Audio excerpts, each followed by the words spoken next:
Alright guys, we had started with the for loop, or more precisely, with loops. First, we looked at the for loop, friends. So, what's next?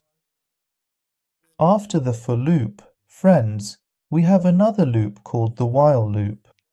Let's take a look at how the while loop works. The while loop works like this. Guys, you write the while statement and then you write its body. Now, please pay attention. Look, for and while. So, when you look at it, they're actually the same in terms of logic.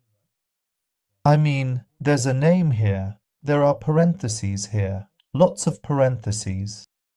You write your code here, and here I call it the while loop. Now, the while loop is a bit different from the for loop, friends. The basic logic here, I mean the main idea in the while loop, is this. As long as what's inside the parentheses is true, the loop continues, friends. That's the rule. So, where do we write this rule, or where do we put it? Now, you write this rule directly inside the while statement, friends.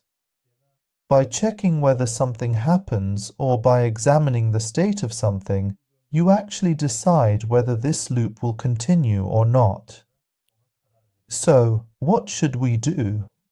Now, here I'm going to write something with the same logic as the for loop again, but the while loop can be a bit more useful in certain situations.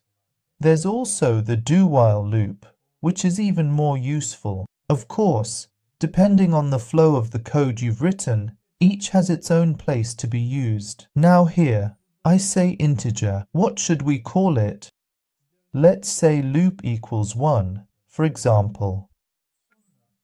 Then I say here, as long as the loop is less than, or even less than or equal to 10. So, it will start from 1. Let's assume it will continue as 1, 2, 3, and so on. Let the loop continue like this. Now, let's analyze the flow of the code.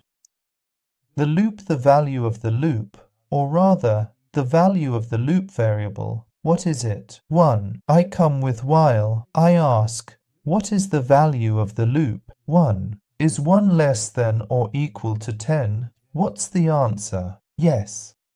So, what does that mean for the inside of this part? It means it's true. So if this part is true, this section runs. Alright, this part ran. I came back here again. What's the value of the loop variable? 1. Is 1 less than 10? Yes, that's correct. So what do we call this true? We call it true. Guys, remember, we say the Boolean variable is true. What I mean by true here is that it's true.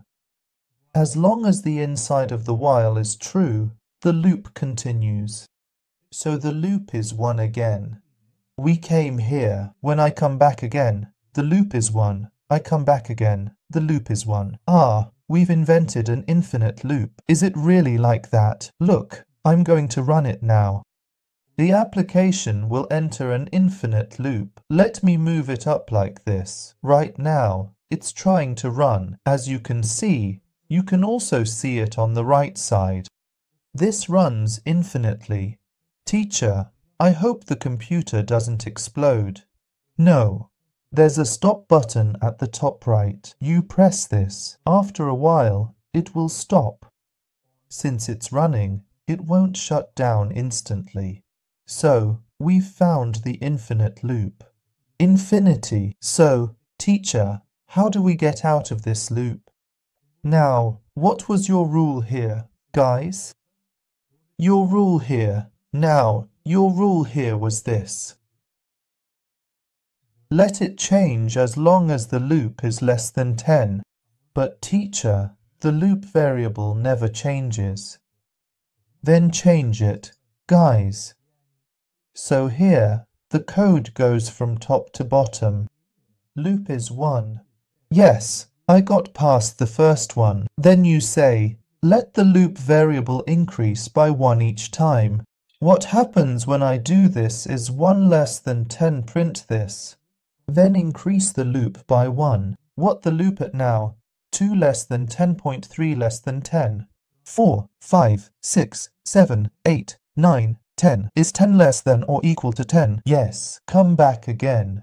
Make it 11. 11 equals 10? No, it's not. Then exit. Continue. Let's see. Let's run our code. Look, Muhammet Hoka wrote it 5 times. He wrote the while loop 10 times. And then the program closed. Yes, that's how the while loop works, friends. That's how we use the while loop.